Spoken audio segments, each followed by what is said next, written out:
안녕하세요. 코로나 시대라 많이들 댁에 계시고 해서 힘드시겠죠. 그렇다고 운동도 열심히 하시고요. 바둑도 또 재미나게 같이 공부하고 하면 좋겠습니다. 저는 하남시 장애인 복지관의 바둑교실을 담당하고 있는 정인승이라는 강사입니다. 기력은 아마 6단이고요. 바둑을 좋아하고 여러분과 같이 열심히 같이 공부해 보겠습니다.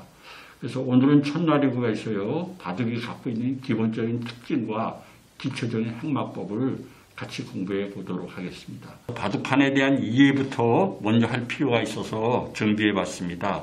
그래서 오늘은 첫날이고 해서 기본적인 행마에 대해서 바둑돌이 어떻게 놓이는 것이 효율적이고 모양 있고 재미있게 되는가 하는 것에 대한 기초적인 이해부터 하는 거로 시작을 해보겠습니다. 우선 바둑판은 여러분이 보시다시피 19줄 19줄 가로 세로 19줄이고 한 개 한 개의 점이 361개의 점으로 이루어져 있죠. 그래서 어느 곳에 흙이 먼저 두는데 어느 곳에 두더라도 아무 상관이 없습니다. 근데 흔히들 4개의 귀를 활용해서 귀에서부터 많이 두고 그 다음에 변을 두고 중앙은 맨 마지막에 두는 행마법으로 많이 진행을 하고 있습니다만은 바둑에 대한 이해를 돕기 위해서 우선 중앙에 대한 행마부터 먼저 시작을 해보도록 하겠습니다. 참고로 행마가 좋은 행마를 하기 위해서는 모든 중앙에서의 수의 변화를 모든 수를 다 읽는다는 것은 능력상으로나 시간상으로 절대 불가능하겠지요. 왜냐하면 최선의 한 점 한 점은 무한대분지 일이기 때문에 아무리 좋은 인공지능 기계 컴퓨터를 갖다가 하더라도 최선의 한 점 한 점을 찾아서 수를 읽는다는 무리입니다. 그래서 평소 수를 많이 읽는 것보다도 사활집 푸는 것도 좋은 방법입니다만은 바둑이 감각, 이런 형태는 수가 날 수 있다 하는 감각에 대한 체득이 상당히 중요하거든요. 그래서 평소에 정석이라든지 좋은 명국, 기보를 평소에 자꾸 놔보면 감각이 참 좋아지게 되지요. 그렇게 할 경우에는 수를 다 깊이 안 읽더라도 이런 형태는 이런 식의 수가 있다 하는 거를 체득하게 됩니다. 그래서 여러분이 오늘 강의뿐만 아니라 평소에 정석을 많이 놔보시고 정석 이외의 변화도 많이 공부를 좀 하시고 또 좋은 기보를 구하셔서 명국을 많이 보면 큰 도움이 되겠습니다. 자, 그럼 우선 중앙에서의 행마를 한번 같이 공부해 보십시다. 누군가 첫 수를 1000원, 10에 10짜리 한번 나와봤습니다. 그랬더니 백도 흙을 따라서 바로 옆에다 붙여버렸습니다. 이렇게 붙였습니다. 그랬더니 흙은 붙인 거를 상대 안 하고 뻗었습니다. 백도 같이 뻗었습니다. 흙이 다시 이런 식으로 뻗었습니다. 백도 같이 뻗었습니다. 이렇게 할 경우에 쭉 이렇게 돌이 세워지지 않겠습니까? 쌍방간에 이런 식으로 둔다 그러면 이런 상태로 해서 바둑이 끝났다 하면 싸움 없이 집을 지었다고 가정을 한다면 이런 형태로 그러면 결과가 어떻게 나오겠습니까? 흙과 백의 집이 나중에 집을 계산했을 때 어떤 결과가 나올까요? 이렇게 될 경우라면 당연히 흙이 한 줄 더 많은 형태가 되기 때문에 19집을 이기게 되겠죠.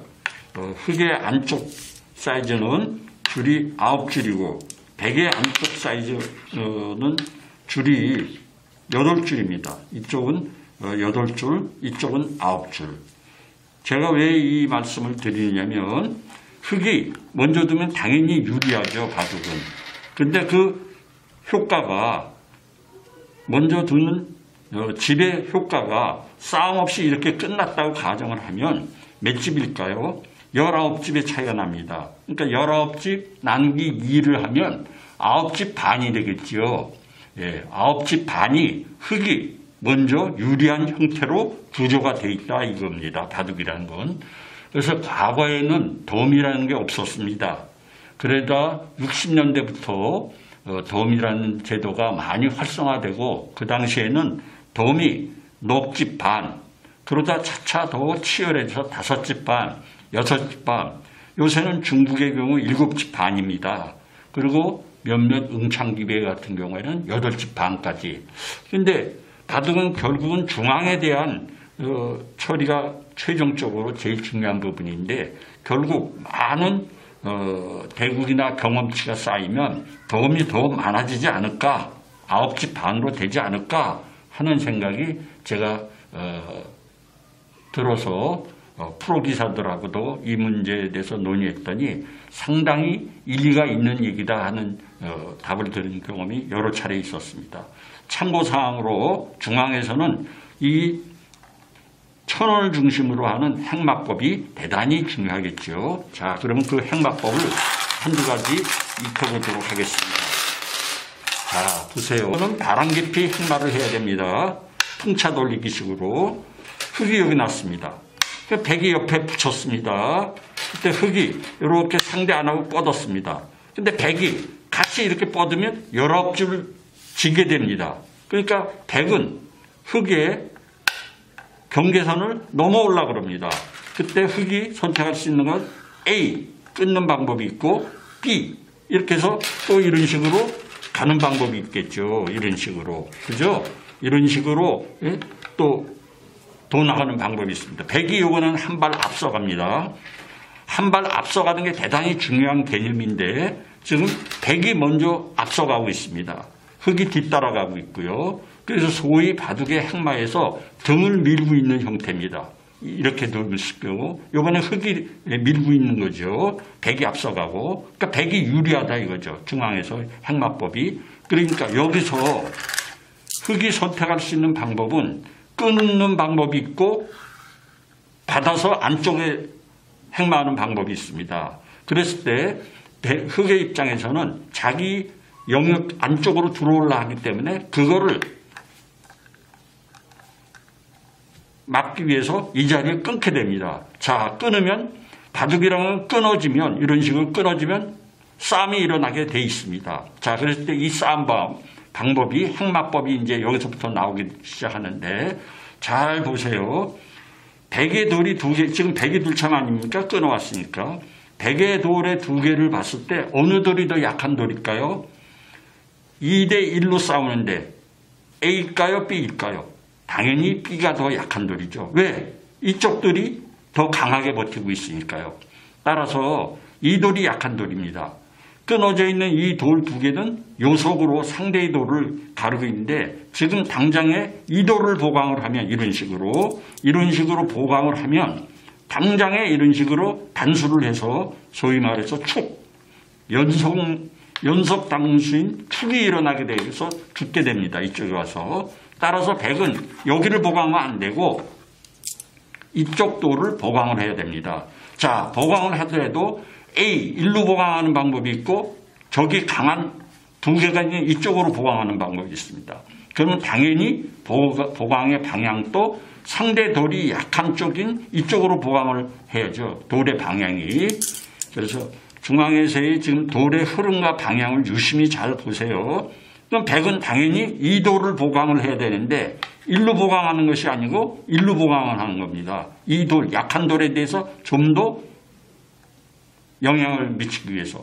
자, 그러면 지금 흙이 둘참인데 흙은 다음에 어떻게 해야 될까요? 자기 돌이 당장에 이 돌이 약한 돌인데 그냥 자기가 이런 식으로 보강을 하면 백이 당장에 이번엔 또 일로 해서 축으로 잡지 않겠습니까? 그러면 이 돌이 죽지 않습니까? 따라서 이쪽 돌을 보강을 해야 되는데 어떻게 보강을 해야 돼요? 백이 강한 쪽으로 일로 보강하는 게 아니고 상대가 약한 이 돌이 약한 돌이죠. 약한 돌 쪽으로 뻗어서 보강을 합니다. 자, 그러면 이제 백은 어떻게 될까요? 이 돌이 다시 축에 걸리게 되죠. 예? 그래서 백도 같이 뻗어주게 됩니다. 자, 이게 1차 여기서의 돌이 서로 행마가 힘의 바란스를 맞춰갖고 서로 바람개피 같이 1차 돌아갔습니다. 그래서 바람개피 행마, 풍차 돌리기 행마의 첫 번째 형태가 나타났습니다. 자, 그 다음에 두 번째로 흙은 여기서 흙은 한 칸을 백이 보강을 했으니까 뛰는 방법, 이런 식으로 뛰는 방법이 있고 일로 뛰는 방법이 있습니다. 근데 일로 뛰는 거는 유심히 보시면 일종의 선입니다. 선. 점이 361개의 점을 어디다 놔도 되지만은 선을 이루고 있는 거고, 요거는 같은 선이라도 한 칸 두 개를 뻗어 있는 것에 뛰는 돌이니까 당연히 뛴다 그러면 이쪽 돌이 좋은 모양이죠. 예? 일로 뛰는 방향으로 가야죠. 그러면 이제 백이 어느 돌이 약한 돌일까요? 이 돌일까요? 이쪽 돌일까요? 이쪽 돌이 더 약하죠. 이 돌 위에 돌 두 개가. 그래서 백도 어떻게 해야 된다고요? 뛰어야죠. 이를 뛰면 선으로 뛰는 겁니다. 선 쪽으로. 예. 점이 선으로 바뀌고 선이 면으로 바뀌어야 되는데, 이렇게 되면 면을 이룰 수 있는 형태가 되죠. 뛰면서. 그죠? 그럼 이번에 흙은 어떻게 뛰어야 돼요? 당연히 이런 식으로 뛰게 되죠. 그럼 백은 어떻게 뛰어요? 이렇게 뛰게 되죠. 예.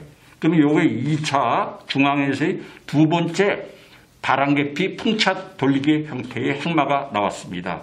이게 돌의 힘의 방향과 그걸 맞춰갖고 1차 바람개피 형태의 행마가 있었고요. 그 다음에 이제 여기서 흙이 어떻게 보강한다고요? 이렇게 되면 선이 되는 거죠. 선으로 두는 게 아니고 이렇게 띄어서 면을 이루려고 그러죠. 면을. 그러면 백은 어떻게 돼야 돼요? 약한 돌이 요 돌이죠. 그죠? 그럼 백도 이런 식으로 면을 이루어야 됩니다. 흙은 또 어떻게 돼요? 이런 식으로 면을 이루고, 백도 또 이렇게 면을 이룹니다. 자, 그래서 여기 세 번째 행마법이 여기서 나왔습니다.